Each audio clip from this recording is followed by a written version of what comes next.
Hello and welcome to my channel, or welcome back to my channel. My name is Jay and this is a web of classic tales. If you're enjoying the videos, please like, subscribe, and share. If you would like notifications every single time a new video is uploaded, please click on the little bell icon. Today we will continue reading Lewis Carroll's Alice's Adventures in Wonderland.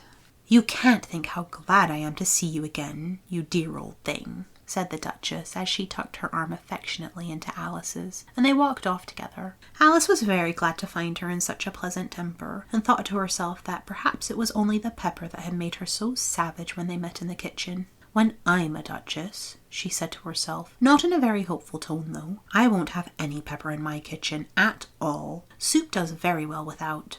Maybe it's always pepper that makes people hot-tempered," she went on, very much pleased at having found out a new kind of rule. "And vinegar that makes them sour, and chamomile that makes them bitter, and barley sugar and such things that make children sweet-tempered. I only wish people knew that. Then they wouldn't be so stingy about it, you know." She had quite forgotten the Duchess by this time, and was a little startled when she heard her voice close to her ear. "You're thinking about something, my dear, and that makes you forget to talk. I can't tell you just now what the moral of that is, but I shall remember it in a bit. Perhaps it hasn't one," Alice ventured to remark. "Tut, tut, child," said the Duchess. "Everything's got a moral if only you can find it." And she squeezed herself up closer to Alice's side as she spoke. Alice did not much like her keeping so close to her. First, because the Duchess was very ugly. And secondly, because she was exactly the right height to rest her chin on Alice's shoulder, and it was an uncomfortably sharp chin. However, she did not like to be rude,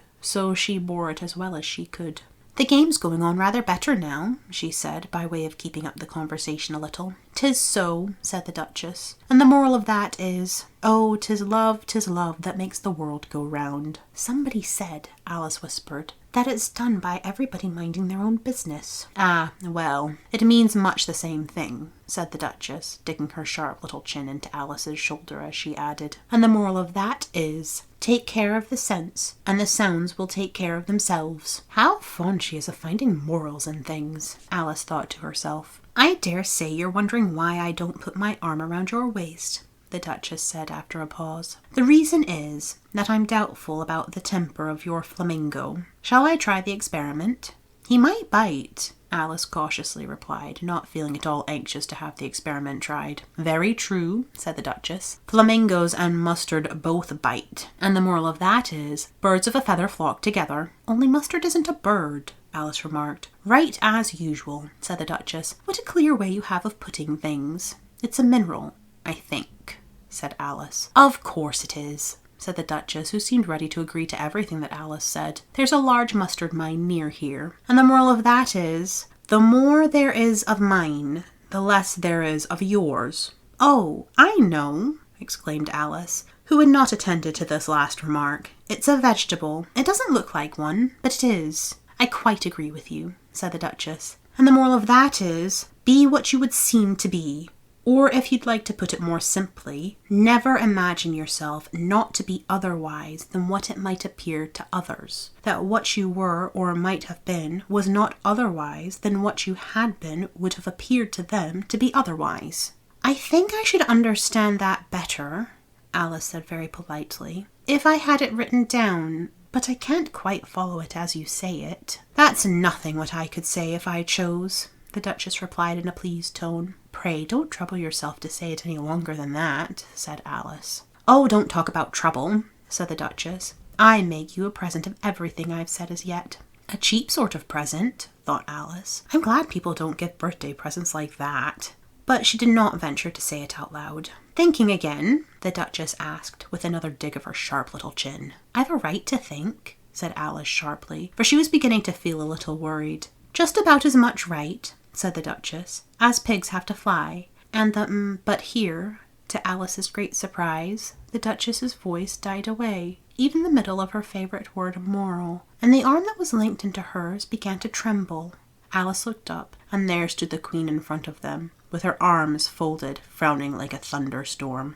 "A fine day, your Majesty," the Duchess began in a low, weak voice. "Now, I give you fair warning," shouted the Queen, stamping on the ground as she spoke. "Either you or your head must be off, and that in about half no time. Take your choice." The Duchess took her choice and was gone in a moment. "Let's go on with the game," the Queen said to Alice, and Alice was too much frightened to say a word, but slowly followed her back to the croquet ground. The other guests had taken advantage of the Queen's absence and were resting in the shade. However, the moment they saw her, they hurried back to the game, and the Queen merely remarked that a moment's delay would cost them their lives. All the time they were playing, the Queen never left off quarreling with the other players, and shouting, "Off with his head," or "Off with her head."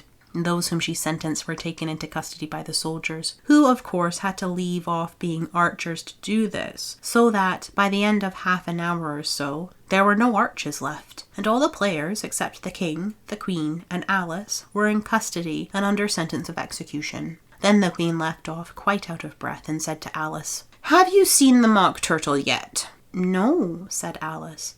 "I don't even know what a mock turtle is." "It's the thing mock turtle soup is made from," said the Queen. "I never saw one, or heard of one," said Alice. "Come on then," said the Queen, "and he shall tell you his story." As they walked off together, Alice heard the King say in a low voice to the company generally, "You are all pardoned. Come, that's a good thing," she said to herself, for she had felt quite unhappy at the number of executions the Queen had ordered. They very soon came upon a griffin lying fast asleep in the sun. "Up, lazy thing," said the Queen, "and take this young lady to see the mock turtle and to hear his history. I must go back and see after some executions I have ordered."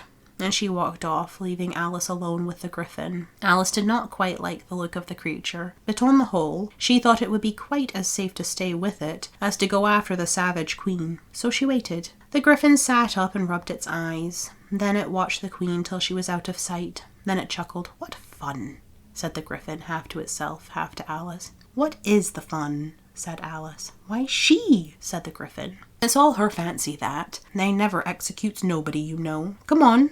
"Everybody says come on here," thought Alice as she went slowly after it. "I never was so ordered about before, in all my life, never." They had not gone far before they saw the mock turtle in the distance, sitting sad and lonely on a little ledge of rock, and as they came nearer, Alice could hear him sighing as if his heart would break. She pitied him deeply. "What is his sorrow?" she asked the griffin, and the griffin answered, very nearly in the same words as before, "It's all his fancy, that. He hasn't got no sorrow, you know. Come on." So they went up to the mock turtle, who looked at them with large eyes full of tears, but said nothing. "This here young lady," said the griffin, "she wants for to know your history, she do." "I'll tell it her," said the mock turtle in a deep, hollow tone. "Sit down, both of you, and don't speak a word till I've finished." So they sat down, and nobody spoke for some minutes.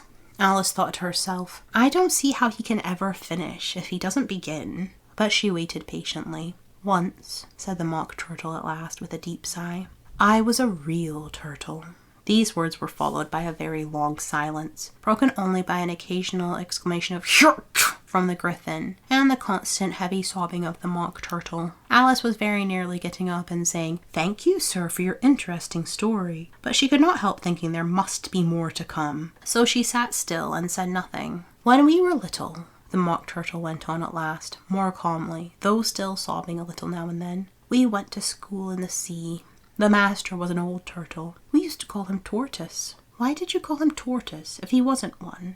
Alice asked. "We called him Tortoise because he taught us," said the mock turtle angrily. "Really, you are very dull." "You ought to be ashamed of yourself for asking such a simple question," added the griffin. And then they both sat silent and looked at poor Alice, who felt ready to sink into the earth. At last the griffin said to the mock turtle, "Drive on, old fellow. Don't be all day about it." And he went on in these words. "Yes, we went to school in the sea, though you mayn't believe it." "I never said I didn't," interrupted Alice. "You did," said the mock turtle. "Hold your tongue," added the griffin, before Alice could speak again. The mock turtle went on. "We had the best of educations. In fact, we went to school every day." "I've been to a day school too," said Alice. "You needn't be so proud as all that." "With extras?"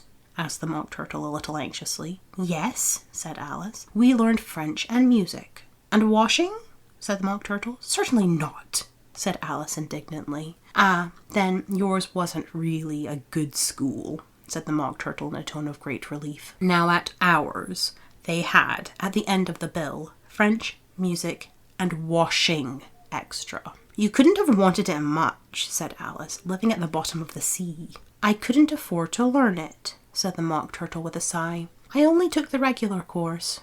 What was that? Inquired Alice. Reeling and writhing, of course, to begin with, the Mock Turtle replied, and then the different branches of arithmetic, ambition, distraction, uglification, and derision. I never heard of uglification, Alice ventured to say. What is it? The Griffin lifted up both its paws in surprise. Never heard of uglifying, it exclaimed. You know what to beautify is, I suppose. Yes, said Alice doubtfully. It means to make anything prettier. Well then, the Griffin went on, if you don't know what to uglify is, you are a simpleton. Alice did not feel encouraged to ask any more questions about it, so she turned to the Mock Turtle and said, What else had you to learn?